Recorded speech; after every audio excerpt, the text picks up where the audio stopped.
Welcome back to the Black Table on the Black Star Network. I'm your host, Greg Carr.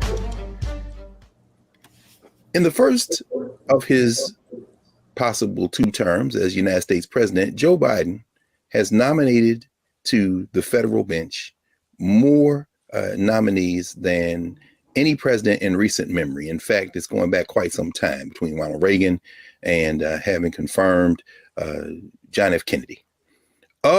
As of mid-February, his 82 nominees, 46 have been confirmed, and of those 46 in what is called the Article 3 courts, the federal courts, 14 have been confirmed to the circuit courts of appeals, and 32 have been confirmed to the district courts. And of those 46 combined, 11 have been Black women, a quarter Black women, prior to the Biden administration. Only 70 of the 3,843 federal judges to serve in the history of the United States of America, 2% or a little less than 2% have been Black women. Today, we talk about the pledge that Joe Biden is fulfilling by nominating a Black woman to the Supreme Court of the United States of America. And we're going to do that today with 2 Black women, 2 academics, 2 professors, 2 women who hold law degrees and who are not only eminently qualified to have this conversation, but will probably change the way we think about the federal judiciary in general, not just Black women or Black people. We're joined today by the director of Howard University's Graduate Women's Studies Certificate Program, Dr. Valethia Watkins, who also holds a JD from The Ohio State University, and Professor Angela Porter, who is a fellow at Georgetown Law Center and has just been appointed to the faculty of the American University School of Law. And she's developing a new field of law called Africana Legal Studies. So welcome, Valethia. Welcome, Angela, to the Black Table. Thank you. Good to be here. Good to see both of you guys. With pleasure. And those of you who are regular watchers of the Black Table know that Valethia is part of our HBCU Master Teachers Regular Roundtable. And we are inviting Professor Porter to join that conversation in future dates because she is a double graduate of HBCU, Howard University, and Howard University School of Law, where she was the editor of the Howard Law Journal. Take that, Ted Cruz, for qualifications. Can you spell it, Ted? Can you spell it? Oh, no, I'm sorry. We're getting a little ahead of ourselves. Let's get right down to the point with a kind of point of entry questions for both of you. What's the significance of this Biden pledge, and what is the significance of having a Black woman on the Supreme Court? And I'm just going to hold out the fact that even though Sotomayor speaks Spanish, I always say that I consider her Black in part because she came from Puerto Rico. But anyway, either of you can take that first. I see Angie nodding vigorously, so maybe you want to start and then toss to Valethia. No, I'm deferring to Valethia first. Oh, okay. Well, go ahead, Professor Watkins. Well, we definitely claim Justice Sotomayor as one of our own, having that broad African community consciousness and recognizing our common humanity. Mm-hmm. So she's definitely representing the voiceless and justice in a step in the right direction. But I think this nomination is important because of what it represents. It's beyond being symbolic. This should have happened last century, if not sooner. You're looking at a court that has had 115 persons as justices, and 108 have been white men. And so when we talk about what this moment represents, it kind of, speaking with people in our community, it's like whiplash in a certain way, because on the one hand, you see this is the breaking down of another barrier. You see that this is a step in the right direction towards fundamental fairness. You see that this is a recognition that this nominee is not going to be the very first person that African people who have produced that would be supremely qualified, but it's just at a moment in time where history calls her forth and the stars align. There's an alignment for this long fight for justice that gives her the opportunity to step in and represent so many shoulders she's going to stand on. I'm thinking about people like Constance Baker Motley, the first Black woman appointed to the federal bench. And just so people know, that's in our lifetimes. Was it like 1966? 1966. Yeah. I'm thinking about people like Marianne Shad Carey and Charlotte E. Ray, some of the first Black women graduates of law school. I'm thinking about people like Pauli Murray, who is an important lawyer, an important writer, thinker, giving us the concept of Jane Crow. I'm thinking about Barbara Jordan. Well, before we go on, the first three you named all graduated from Howard, didn't they? They did. Yeah, and I'm not saying that as a Howard homer. I'm saying that to illustrate the point that often when we think about qualifications, the only place Black people could go to school for the law school were those Black colleges, and the people who killed Jim Crow came out. So the very people they praise came from the schools now that people might think are a little less than qualified. But I'm sorry, I didn't mean to interrupt. We need that clarification. But it's just to say that she's going to be standing on the shoulders of giants, and that we have produced excellence all throughout our history. But this is just the first opportunity that this person is going to have to be at the table, be in the room where it happens, to represent this long struggle. And you also mentioned Barbara Jordan. Do you mind saying a word? Because some people may not know Barbara Jordan. You're about to talk about her a little bit. Yeah, Barbara Jordan is a major African-American lawyer, politician, educator coming out of Texas, one of the first Black women or Black person elected since Reconstruction out of Texas. But she gave a very memorable, speaking of the times we're in, very powerful speech during the Nixon impeachment hearings. And a very powerful speech, that was 1974, and a very powerful speech at the Democratic National Convention in 1976. But just a true champion for our community and standing up for what's right. So a politician in Congress, but a lawyer, just a very brilliant thinker. I should ask both of you, and then maybe Angela, if you jump in here as well. You know, do you have to be a lawyer to sit on the Supreme Court? No. What? Wait, breaking news? Wait a minute. You don't have, because everybody you named, every one of those women you named were lawyers, but there have been non-lawyers on the court? There have been non-lawyers on the court. One of the most revered chief justices in history, John Marshall, took a couple of law classes or something. I mean, of course, the Chief Justice Marshall was not a lawyer. And I think, even into the 20th century, you have, I think James Burns was one who didn't graduate from high school. I mean, There's no requirement. We're talking about real affirmative action, otherwise known as whiteness. Right. I didn't be clear. I was just trying to. Okay, go ahead. I'm sorry. What you think, Angie? I mean, given what Valethia has laid out, and everybody you named was eminently qualified, I'm wondering if any of those women could even be nominated, much less appointed to the Supreme Court in 2022. I mean, what's the significance, you think? Well, first, let me just say I'm happy to be here among you two giants on the Black table. I'm so excited. So thank you. I just want to say that before I go further.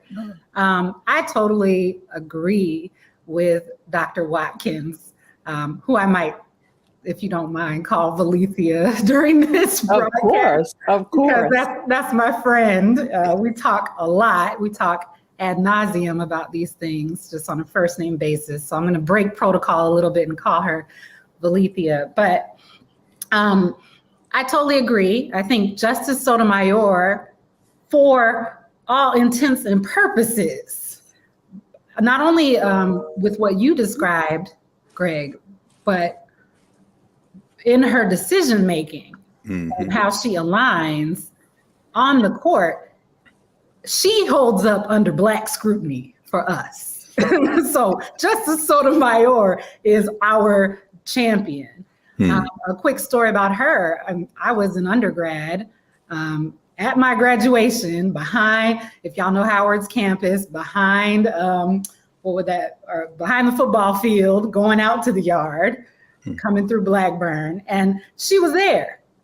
And I'm just a, college graduate. And I said, very unprofessionally, "Hey, Sonia." And she swirled around and said, "Hey," without South Bronx. No question. Yeah, to just a stranger, to this college kid calling her by her first name. This is right after she got on the court. So That reminds me when she came to Howard Law School, remember? And she was delayed getting to the auditorium because she stopped to take a picture with everybody. And as we know, there are so many people on the staff at Howard who are from Spanish speaking communities.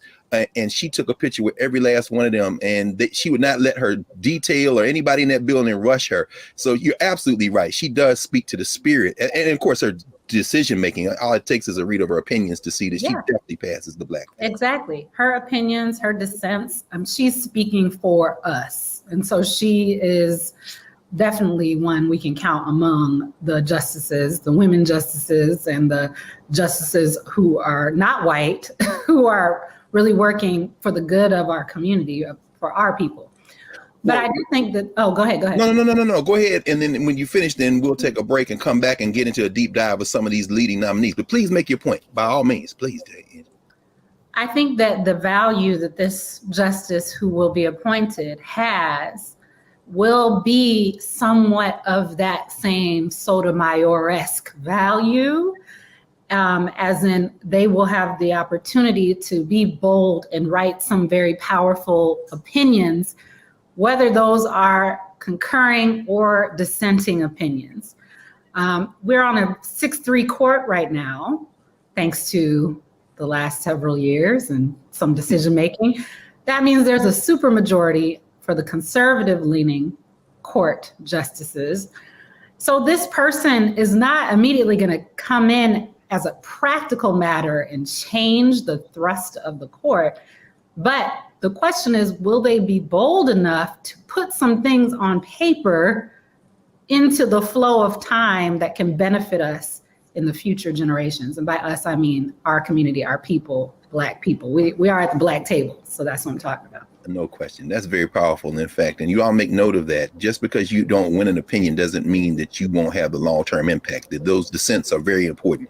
So we're going to take a break here. We're going to pause for a moment. And when we come back, we're going to do a little bit of a deeper dive into who the candidates are for this open seat on the Supreme Court with Professor Valencia Watkins and Professor Angela Porter. I'm Greg Carr. We're at the Black Table. Back in a moment.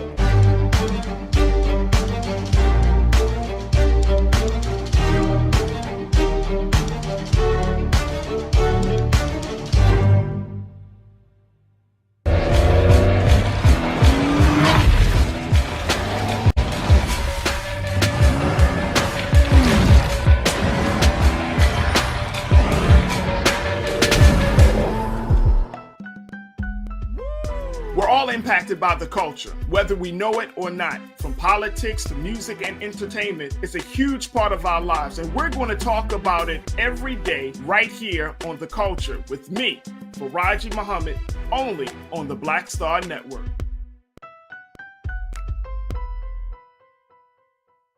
Folks, Black Star Network is here.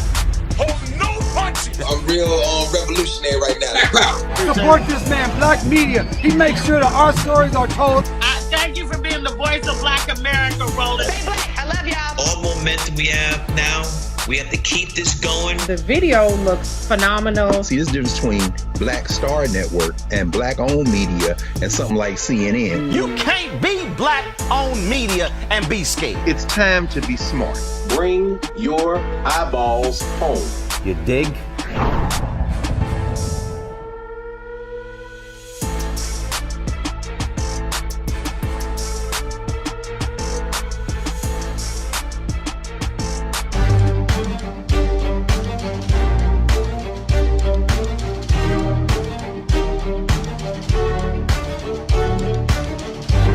Welcome back to the Black Table. I'm Greg Carr, joined by Professor Valencia Watkins and Professor Angela Porter. We're talking Supreme Court, we're talking federal judiciary, we're talking Constitution, and we're talking Black women. And all those things have converged as Joe Biden has announced that he will indeed nominate a Black woman to sit on the Supreme Court of the United States of America. So when we paused, we were talking about the significance of this appointment. And so we're going to look a little deeper. Biden has announced that he's whittled the list down to 4 for exacting scrutiny. And those 4 include Judge Michelle Childs, who's on federal district court in Columbia, South Carolina. She'd actually been nominated to the DC Court of Appeals for the DC Circuit. and of course, they withdrew that nomination because she's being considered for the Supreme Court. On the California Supreme Court, we have Justice Leandra Kruger. She would be the youngest justice on the court if she's the nominee and appointed. The sister whose name we probably heard the most over the last couple of years is a sister who is now on the Court of Appeals, DC Circuit, and that is, of course, Ketanji Brown Jackson, who we'll talk about. And there's also been some talk around Judge Wilhelmina Mimi Wright, who was on federal district court in Minnesota, first Black woman to join the Minnesota Supreme Court. So Professors Watkins and Porter, if you all rejoin, anybody want to take a pass at any of those four names that we've heard discussed? I haven't heard Judge Wright as much, so maybe we can start with her. I don't know if either of you know her, so I guess I'll go. I do know her. Actually. You know her? Yes. know her. Unlike Mariah Carey, I don't know her. No. I don't know her. Go ahead. Say something about Judge Mimi Wright. I shouldn't say much. No. Of course not. You gotta say less. No question. But is there any impression when you hear that name come up onto this? Well, I'll keep it to the things that folks can see and read about. But having practiced in Minnesota, having clerked in federal court in Minnesota, the bar is small. The community of Black attorneys is small. So I think most Minnesota practitioners know and really respect Judge Wilhelmina Mimi Wright. One thing I'll say about her is she has been a judge at all levels of the state court system in Minnesota. Interesting. So that is like a deep sense of experience on the judiciary, more than, and we can talk about this with all of these shortlist people, but they have more experience judging than many of the justices on the Supreme Court. Like there's a long article in the recent New Yorker, on the recent New York article on Amy Coney Barrett, who of course served on at many levels as a judge. And no. Okay, I'm sorry. We're gonna talk qualifications later. Ted Cruz, Yeah. Josh Harley. We're gonna talk young Josh Harley. We're gonna talk qualifications later. So you saying Judge Wright has served at every level? Yes, and is that valuable? Is that something you want to look for in a Supreme Court justice? I think absolutely. Absolutely, because just as a little bit of background, so the court systems have their trial level, their intermediate appellate level, and then each state has its Supreme Court. These courts do different things. So the trial level is what most people think about when they think about court, when they're watching lawyer shows, Law and Order. That's where trials happen. That's where there are juries. That's where you see the parties come in. So the defendant is there, or the injured person is in the courtroom. People are watching in the back of the courtroom. The appellate level and the Supreme Court level, they are very different. They are hearing cases that were decided at the trial level. So it's not this drama of a trial at those places. These judges at the appellate level, and the Supreme Court is technically considered an appellate court as well. Those two courts, those judges are looking at briefs. They are dealing more with attorneys making arguments. They don't have juries. And so their way of thinking is a little different too. They're thinking about, high, lofty legal concepts, previous cases, precedent, constitutional issues. At the state court level, they're thinking about the state constitutions. So they're really in this more like academic space. So my point is, for a judge like, not only like Judge Wright, but you have some other judges who are, being looked at on the short list, who have experience at both the trial and the appellate level. That just shows they have a broader range of experience. They have different skills, different parts of their brain have been working as judges. I feel like a lot of people here at the table today are getting perhaps their first peek at very basic things that need to be considered when we start talking about judicial decision making. And then this is very valuable, Professor Porter. Professor Watkins, Valethia, you want to pick from the list. If these are the four in the room, anybody you want to start with as we begin our conversation? People get familiar with some of these names. Harkening back to your point about qualifications, if one looks at the Constitution, there's no age qualification, education qualification, or, even being native born. There have been foreigners that have sat on the court.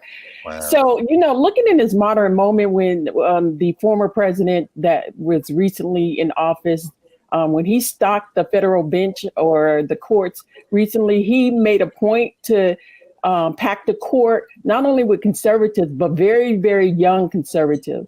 So it seems odd to say when you talk about a context of age discrimination, that age is going to be a major consideration because, his pick of Amy Coney Barrett being 48, she's 50 now. Kavanaugh is 56. Neil Gorsuch is 54. So when you look on the conservative side of the court, they're very young in comparison to Breyer being 83, Kagan being 61, and Sotomayor being 67. So I think age is going to be a factor. And when we look at that, we see Candace Jackson's Akinwumi is 43 years old. Kruger is 45.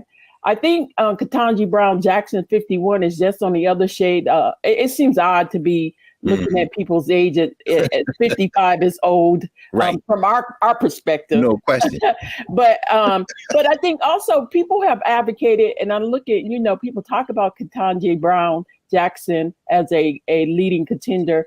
People have argued for the point that we need not just personal diversity, but professional diversity. So I think what is important in this pool of candidates, that we have people that have been public defenders.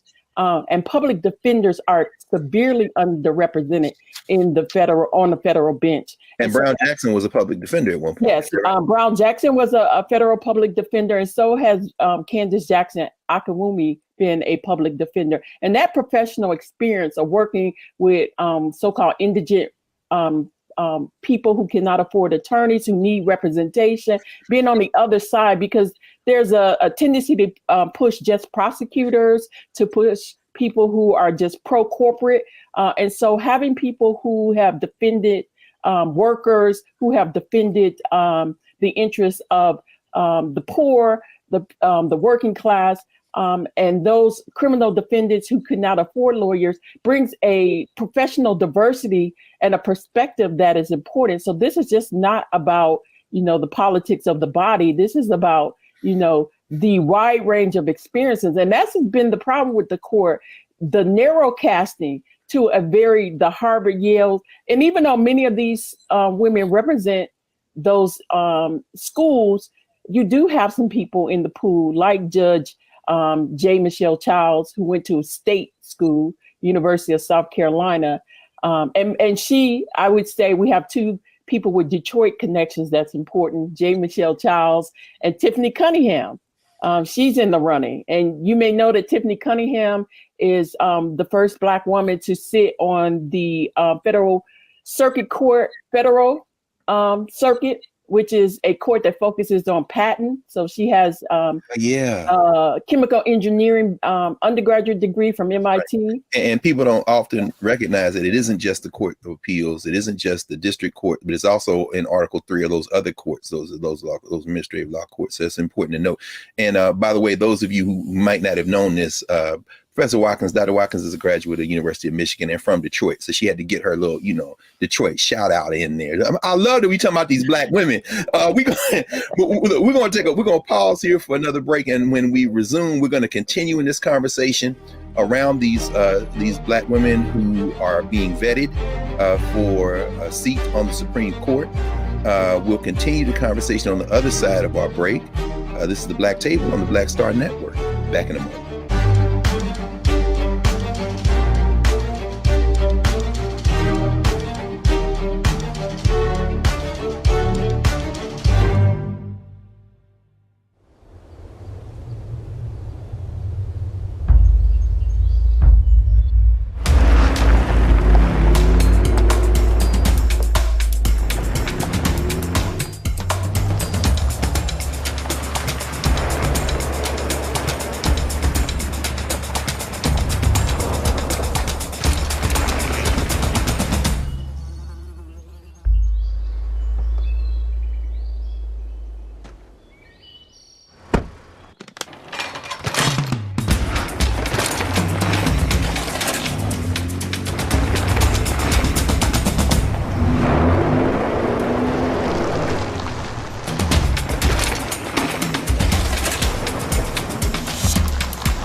Don't you think it's time to get wealthy?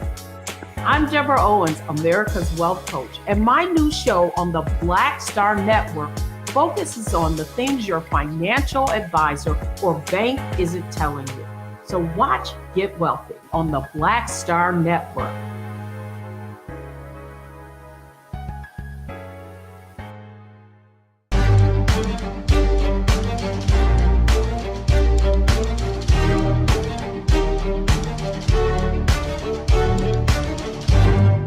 We're back at the Black Table, joined by Professors Angela Porter and Professors Valeethia Watkins. When we left, Professor Watkins, you were making several points about diversity and not just racial diversity, but experiential diversity. And Professor Porter, as you were talking about the nature of judging and how it's probably better to have somebody who is familiar with all levels. But before we go to the some of the other names on the list, though, you mentioned, Professor Watkins, that Judge Brown Jackson, who's on the Court of Appeals here in D.C., had worked as a public defender, but isn't it more? It's more complicated than that, right? I mean, many of these women have worked in private practice, and they haven't always been on the side of the angels, right? We hear some of the critics, perhaps. I hate to use the left-right example on the scale, but either of you have anything to say about some of the folks who may criticize some of these judges by saying perhaps they might be a conservative or more conservative than perhaps we would think would be associated with a Black person on the bench on the Supreme Court? Professor Porter, you have something? Oh, the criticism is overly simplified. It's overly simplistic.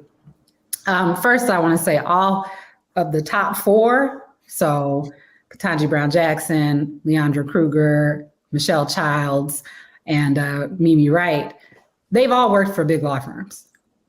They've all. It's kind of hard to avoid working for a big law firm if you're on a list like this. Is that what you all are saying? I think for many attorneys, it's sort of a rite of passage, I was told once upon a time. I mean, I worked for a large law firm. And so, just that fact alone is not enough to disqualify any of these candidates in our minds from the standpoint of our people.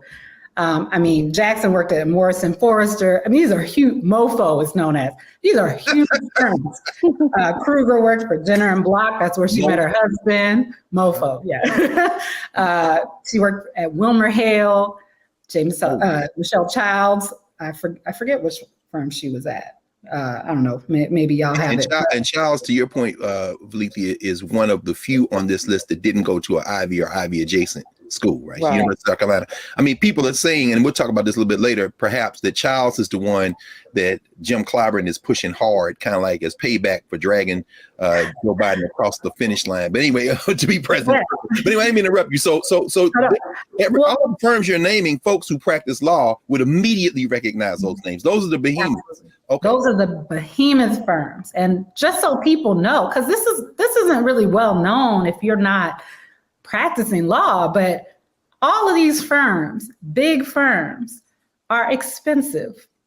And so their clients are clients that can afford them, meaning they are companies, they're corporations. So it's not enough to just say Michelle Childs worked at a firm. And it's also not enough to say she worked in the labor and employment area of a law firm. I think she's got a little scrutiny for that, saying, oh, she represents the Goliath in the typical case against the little guy who's suing for discrimination. That's also oversimplified. So at these big firms, you have various practice areas that people choose to focus on their work on, and labor and employment, known as L&E, is a popular choice. I would argue a popular choice for Black attorneys. Interesting. Oh, so when you were in school, and this wouldn't go, I assume, just for Harvard, of course for Harvard, because they trying to run the show, but not just for Howard, but Texas Southern, FAM, North Carolina Central, the Black law schools, in other words. Are you saying perhaps students are encouraged to aspire to those type of jobs? Absolutely.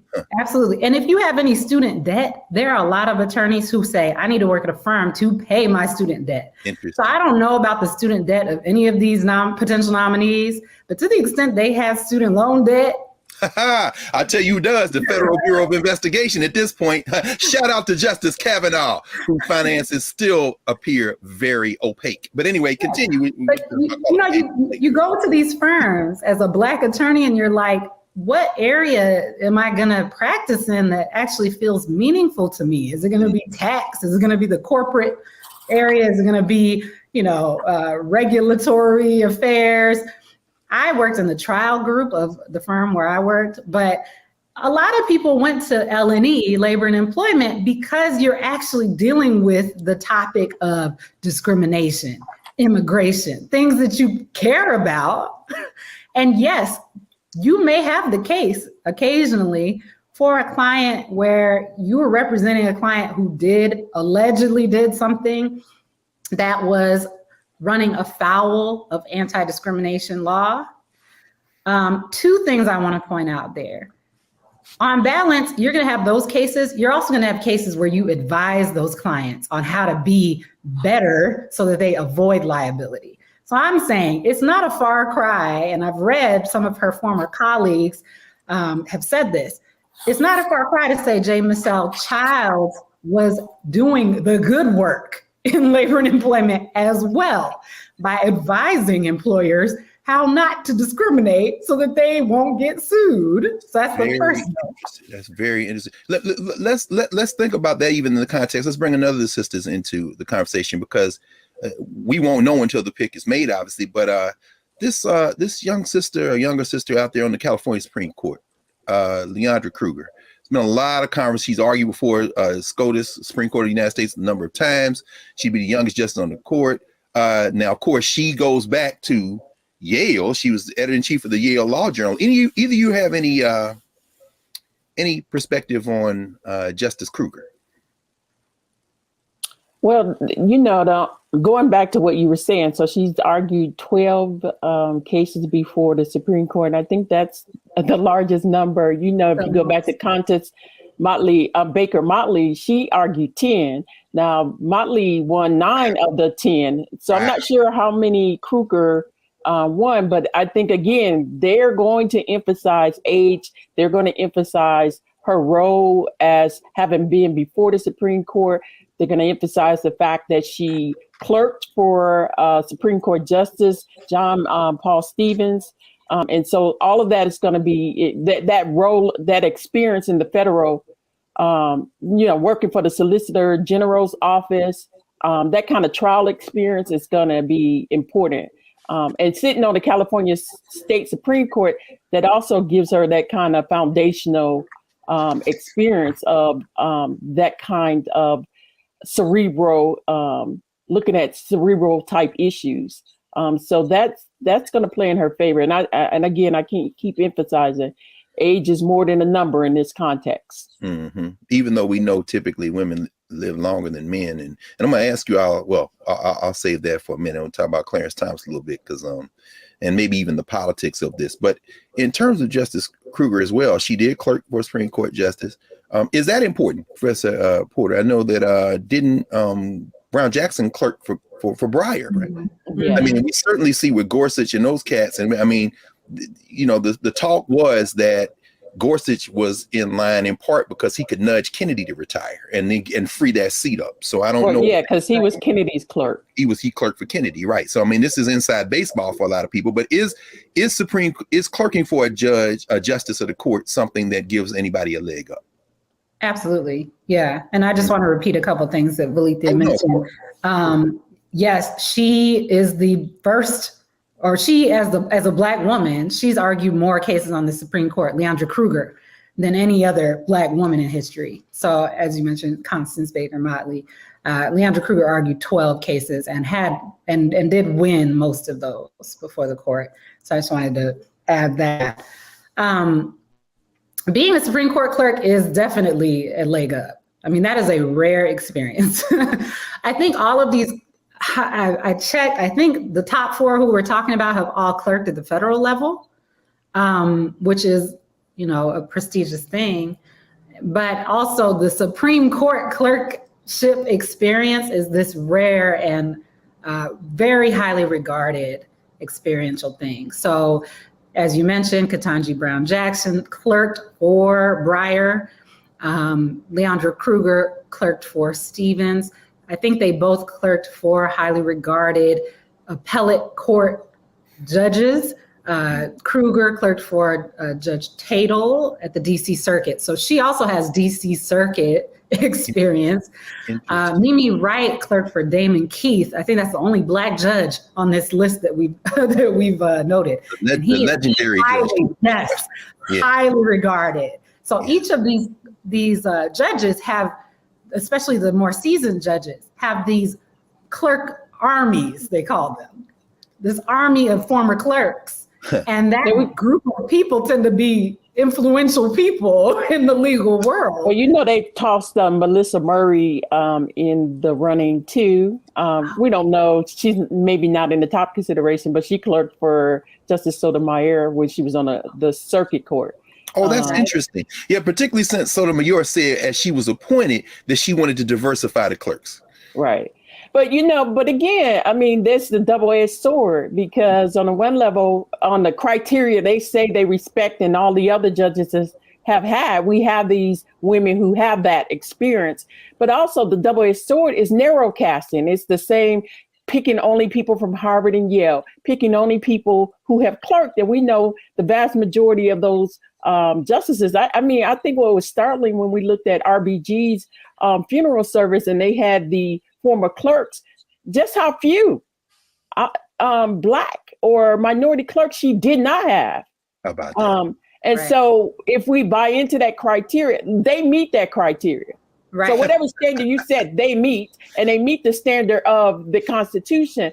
But at the same time, this needs to be diversified, and we need to look for a broader range of experiences. But, you know, in this first one, I understand what is taking place. But the fact that this society has limited this highest bench to just that narrow set of criteria is to guarantee it becomes a proxy for white men in some respect, because you have to have that network and that connection when there's so much talent is not concentrated to those groups in those schools. We know that every day. I'm looking at two people who could go sit on the court right now.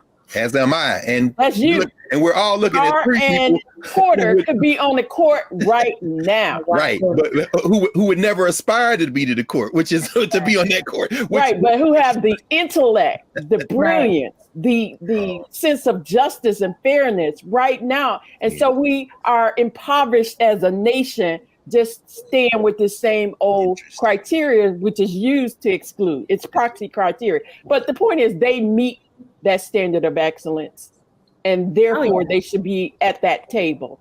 And you know, and you think about Cheryl Eiffel in the conversation too. Again, these may be long shots, but she would be in the tradition of Thurgood Marshall, being the head of the NAACP Legal and Education Defense Fund, and that kind of advocacy for voting rights. And boy, is that insight and expertise in fact, has never been needed. More so than now. When we come back on the other side, we'll take our final break. We'll come back. We're going to look at some of these criticisms, which I think both of you have already debunked as unwarranted, about qualifications tied to these names or to Black women in general.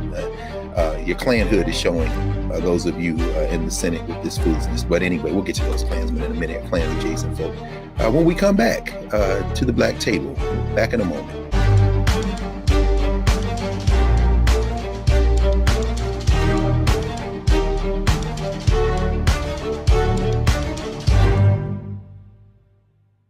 Hi, I'm Dr. Jackie Hood Martin, and I have a question for you. Ever feel as if your life is teetering and the weight and pressure of the world is consistently on your shoulders? Well, let me tell you, living a balanced life isn't easy. Join me each Tuesday on Black Star Network for A Balanced Life with Dr. Jackie.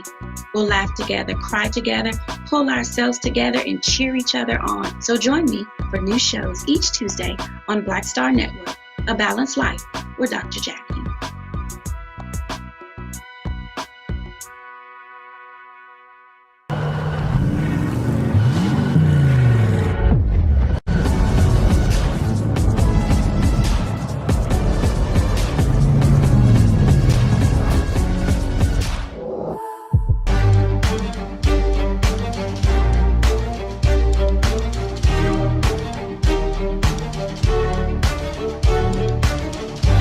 Welcome back to the Black Table.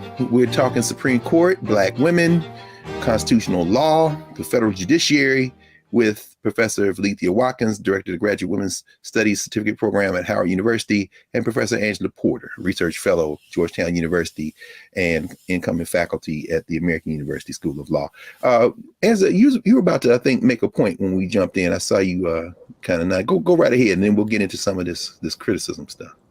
Yeah, I just wanted to pick up where Valethia left off, talking about, the narrow, self-replicating nature of this group of 9 people deciding the fate of many of us. And I think this goes back to your first question, Greg, related to the impact of the court. I mean, the court impacts our daily lives and our quotidian sense of reality very much, more than people know. And once you start paying attention is when you know. I mean, you can't see it if you don't know. So I would recommend people really start looking at the decision-making that's going on in the Supreme Court, because it has real life, everyday effects. So it's really important to me, as someone very familiar with legal culture, to read between the lines and really go to the next level of examining who can help us from that post. Valethia really hit on something with the educational background, with the, this clerkship profile. I mean, aspiring justices, they are well-behaved individuals. And that's not original. I'm getting that from Bruce Wright's book, Black Robes, White Justice. Bruce Wright, Judge Bruce Wright, who could have sat on the bench. Well, they are well-behaved, unless, of course, you're Brett Kavanaugh and have a very powerful frame. Well, yes. He's talking about Black judges. He's saying, you are in the judiciary, you are well-behaved. These are people from well-behaved society. These are not radical. It's so funny you mentioned that, because I was actually working for Cheryl Eiffel and the lawyers at the NAACP Legal Defense Fund when I read Black Robes, White Justice that summer. I was in New York, 1989. And of course, Valethia, you'll remember this. We were both in law school at the time watching Clarence Thomas's confirmation hearing. So when you talk about well-behaved Black justices, shout out to Anita Hill and all those Black women who testified to say that he wasn't that well-behaved. Perhaps we can even look at this appointment, since Joe Biden was the chair of judiciary at that time, and we have him to thank in part for Clarence Thomas, as a course correction on his part. I mean, this question of well-behaved justice. Go ahead. Yeah. Well, my point being that we have to look beyond sort of the cookie cutter measures that people have set themselves up for. And that's why I want to give an extra shout out to Michelle Childs. I think it's a red herring to take her off the table because of, Clyburn, or because of her firm experience. I really think that is an intentional distraction. And I think that she shows some promise, not only because she had, and when I talk about promise, I'm talking about promise for us, okay? I've shifted orientation. I'm not talking about who's gonna be the best justice, according to what the law says. I'm talking about for us. She shows a lot of promise to help our people because, one, her experience, her personal experience. I mean, this is something that was big with Sotomayor. Childs is coming from Detroit. Her father was a police officer who died, when she was a teenager. She moves to South Carolina, attends those state schools, I think University of South Florida for undergrad, University of South Carolina for law school, got 2 master's degrees, but went to Duke at some point, but she's in these schools, presumably interacting with people of various walks of life. I don't want to take away from the Ivy League school experience of the other potential nominees, but I'm hitting on something that Valethia mentioned, which is that type of diversity. We got 9 people sitting on this court. So can one of them have this other experience with people? And another thing I'll say is Judge Childs been judging for 12 plus years. I think she worked I think that 12 is her federal court judging experience. So I saw one of her opinions was about voting rights in 2020 in South Carolina. And she was on the right side of that. You think? do you think people will hold that against? I mean, I'm just thinking now about the people who are already starting to emerge, the usual suspects, the Cruzes and others, but are saying that it's insulting to say that you're nominating a black woman. I mean, Ted Cruz said that. Or will they look at those opinions? Obviously, they're going to look at anything they can get. Are those going to be scrutinized? Everything is on the table. When you're judged, they look back to like age 16 of what you did, and everything is scrutinized. It's the most intense scrutiny in this process. But my point I was making with the voting rights thing is, I mean, yeah, they gonna think what they're gonna think. Okay. We should fully expect that the Republicans are going to do what they do. That's what they do. For our people, we should pay attention to those decisions she made that help us. That voting rights decision in 2020 was absolutely what you want a judge to say, which is that we shouldn't be erecting procedural barriers for absentee voting, for example. Judge Childs said that. She's given us a lot of fodder with which to judge how she might be. Another thing I saw she is known for, one of her clerks came out and said, when indigent, that is people who can't afford legal representation, indigent plaintiffs or inmates are writing letters to the court, she made sure that they responded to every single letter explaining how the process works for those unrepresented parties. And these are the things, these are the extracurricular things we need to pay attention to, because all the legal stuff we can come up with justifications for. Having a bad decision, having a bad client, we can come up with justifications for. But what are these judges doing outside, beyond, in their free time? That's to me, that speaks volumes. So then, as we kind of wind up, thoughts that you have on, how this process might unfold. Let's say it's Child. What we see with the Biden nominees so far to the federal bench, particularly at the circuit court level, there haven't been nominees in states where the Republicans have the Senate seats. I mean, they've tried to avoid that, but this is unavoidable. Everybody's got to vote. I'm wondering if either of you think that any of these nominees could pick off any white nationalist party votes, any Republican votes. If it's Child's, of course, both Lindsey Graham and Tim Scott, mission accomplished Tim Scott, have come out and kind of given her a thumbs up endorsement. Not that they vote for her, but I'm wondering if any of you all think that any of this kind of 50-50 or 50-49 with this senator, I think New Mexico just had a stroke, hope his speedy recovery.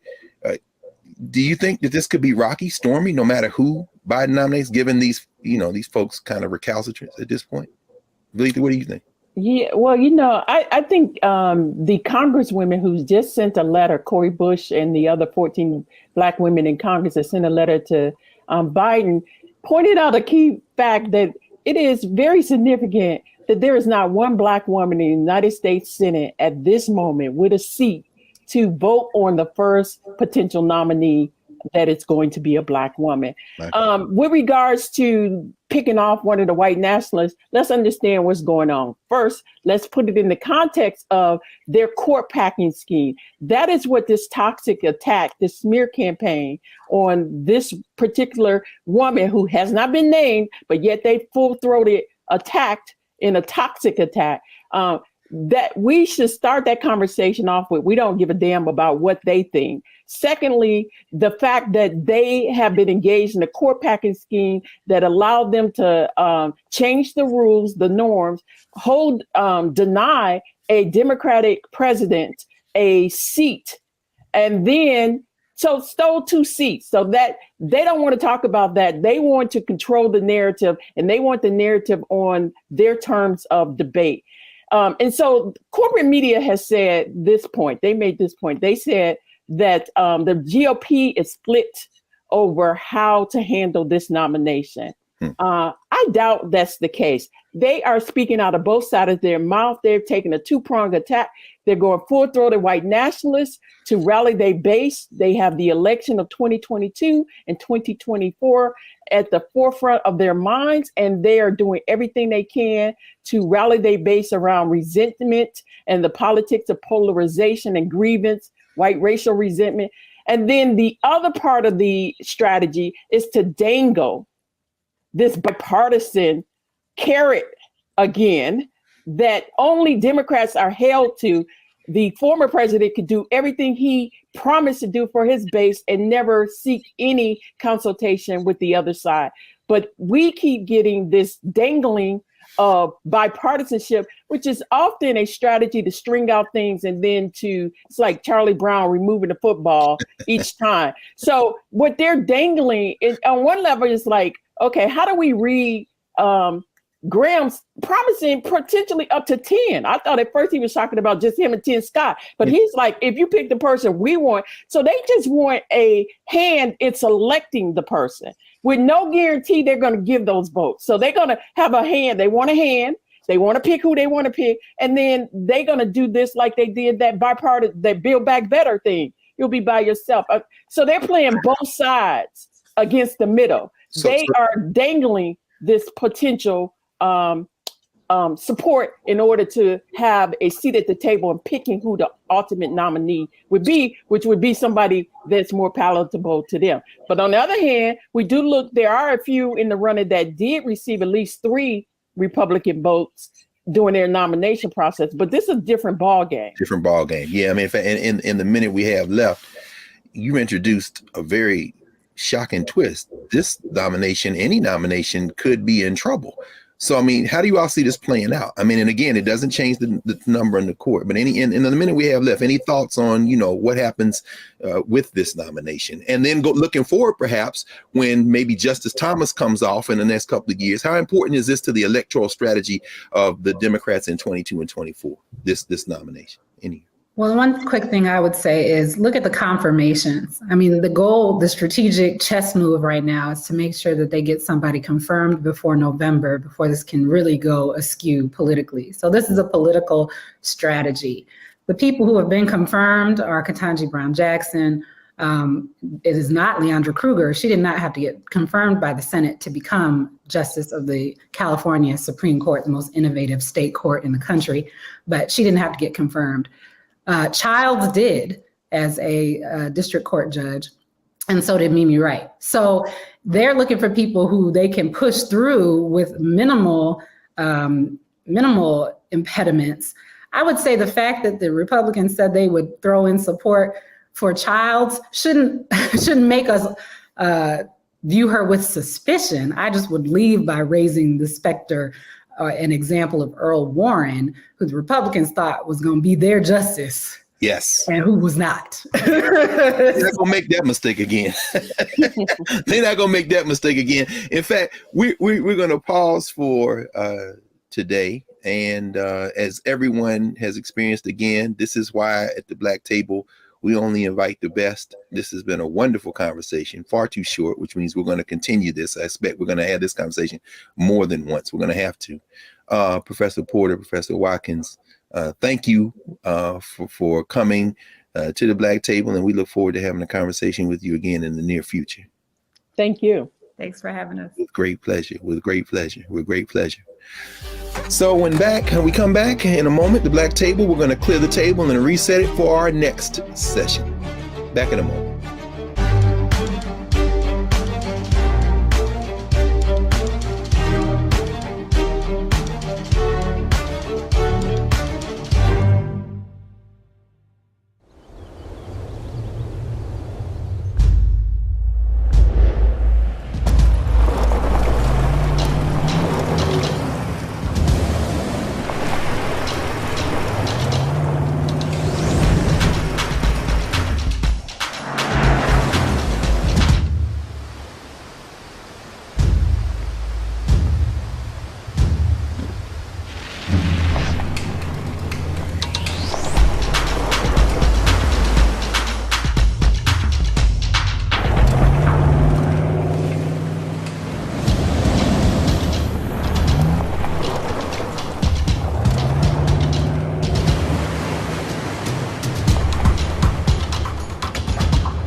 time to be smart.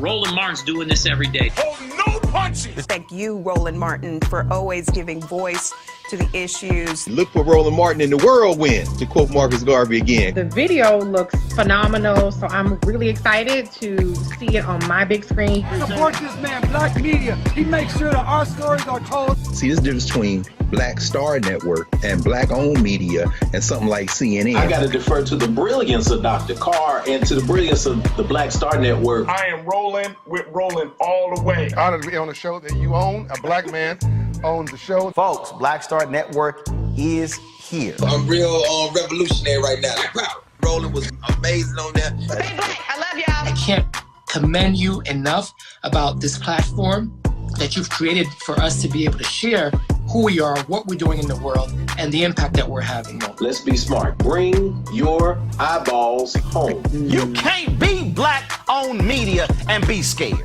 You dig?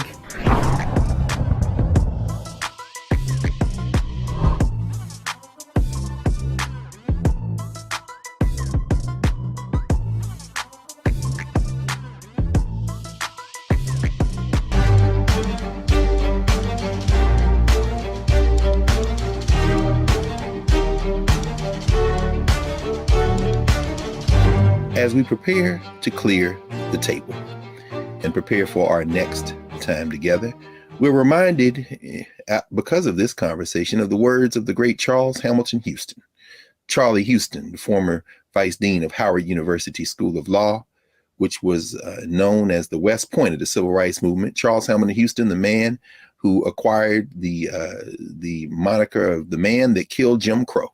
Charles Houston, the trainer of Thurgood Marshall, the man who helped train Oliver Hill and Spotswood Robinson and so many others that came out of Howard Law. Pauli Murray, who came out of Howard Law. In other words, a whole lot of qualified people who could have been sitting on the Supreme Court of the United States in a different kind of country. It was Charles Hamilton Houston who famously said that a lawyer is either a social engineer or a parasite. If that were the standard by which Supreme Court justices were nominated and confirmed, how many of the current justices on the Supreme Court would be sitting there today? With the table cleared and reset, we will see everyone again soon, next Friday, on the Black Table. I'm Greg Carr, the Black Star Network. Talk to you soon.